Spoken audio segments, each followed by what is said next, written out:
If It Had Been a Man by Sergio de Soto, the official blog. Sergio de Soto. On the strange quiet that falls over a rescue we never saw with our own eyes, and the tears we would have cried for a stranger. Picture it with me. A child is crossing a street. She does not see the car, a man does.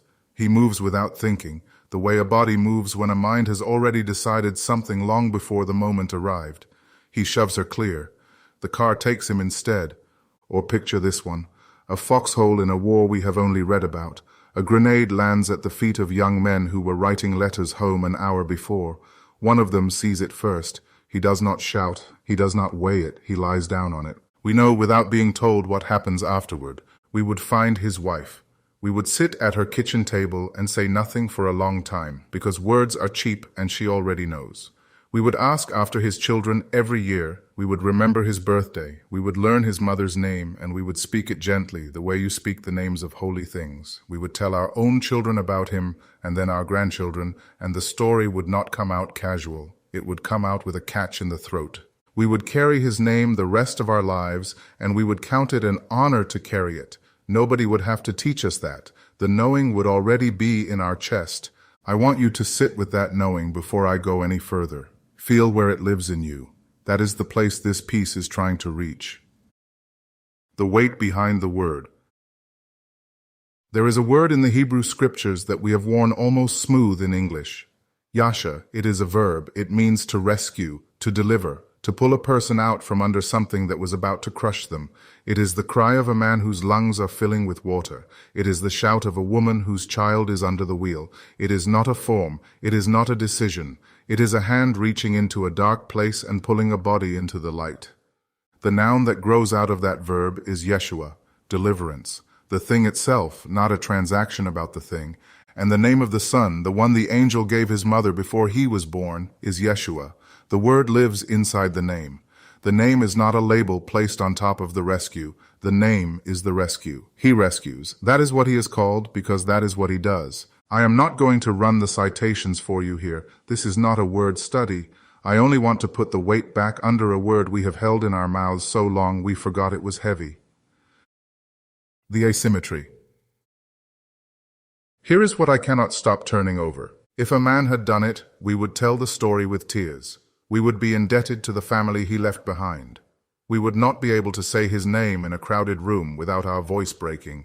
We would drive across 3 states to stand at his grave on the anniversary. We would think about him at odd hours, when we saw a girl the same age as his daughter, when we passed a diner he used to like. Why then, when the rescuer is God, does the story so often come out flat? I prayed a prayer when I was 9, and then again at 11, and then again at 19, and that is how we say it, as if the rescue were an event we filed paperwork for, as if gratitude had a close date, as if the debt were settled by acknowledging it once on a carpeted floor during a song with 3 verses, and then again when the first one did not take, and then again when the second one did not either. I am not trying to be cruel. I was young and sincere every time. The prayer was not the problem. The flatness is the problem. The shrug is the problem. The way we can recite the story of our own rescue like we are recounting a mildly interesting commute. If it had been a man, we would not tell it that way. We could not. The body would not let us. What we would never do to a man. We would never forget his birthday. Not once. Not for the rest of our lives. We would never stop honoring his wife. We would remember her on hard anniversaries. We would send her flowers in years nobody else thought to. We would stand between her and anyone who spoke about her husband carelessly. We would never treat the day of his death like any other Tuesday. We would mark it. We would sit with the weight. We would never tell the story with a shrug. We would not be able to. And yet we do all of these things to the rescuer whose name we say we carry. We forget the day. We misplace the story. We hand it to children in a cartoon and then wonder why they grow up and leave it on a shelf. We let a whole week pass in which his name did not once rise in our throat with anything resembling astonishment. I do not think this is because we are evil. I think it is because we never saw it. It happened in a century we cannot picture, in a language we do not speak, on a hill we have never climbed. It became a doctrine, and doctrines do not bleed. A man in a foxhole bleeds. A man in a crosswalk bleeds. We know where to put the grief. but a rescue at a distance of 2,000 years, told to us in words that were translated twice before they reached our ears, slides off the chest like rain off a roof. It does not soak in, it runs. The tragedy is not that we are bad. The tragedy is that we are numb, and we do not even know we are numb, because nobody ever taught us what it should have felt like. His household is still standing. Here is the part I cannot let go of. If the man who stepped in front of the car had been a husband or a father, the debt would not end with him. We would owe his household. We would feel it every time we saw his widow at a grocery store. We would put ourselves between his children and any harm that came near them. We would not need a reason. The reason would be obvious. The rescuer also left a household behind, his bride, his brothers, the ones he calls family, the ones he was not ashamed to call brothers. They are still here. They are in the room next to you on a Sabbath morning. They are the stranger who walks into a gathering, and you can tell somehow that they belong to the same house. They are the widow without a husband, and the orphan without a father, and the believer in a country where believing costs you something. They are his. And if the rescue were really a rescue to us, we would feel that debt too.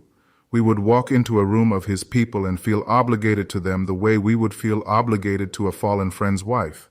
We would not be able to see one of his brothers hungry and walk past. We would not be able to see his bride slandered and stay quiet. I want to say it plain. The one who rescued us left a household standing, and that household is still here, and our coldness toward them is the same coldness we would be horrified to find in ourselves toward the family of a man who took a bullet for our child. Notice the coldness. That is all I am asking. Notice it and let it hurt for a minute, and do not cover it up too quickly. What changes if this is true? If Yeshua is a rescue and not a transaction, then gratitude is not a phase of life you pass through on the way to maturity. It is a posture you hold for the rest of your days. You do not thank a man who took a bullet for you once at age 9 and then go back to living as if the debt were paid. You would be ashamed to. You would live the rest of your life differently, even in small ways. You would walk softer.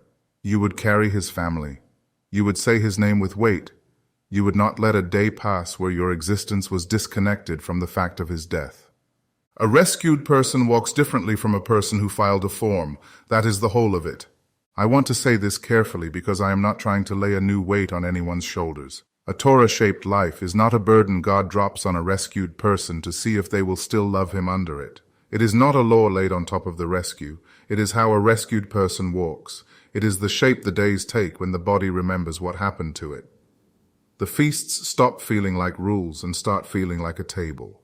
The Sabbath stops feeling like a restriction and starts feeling like rest the body was rescued into.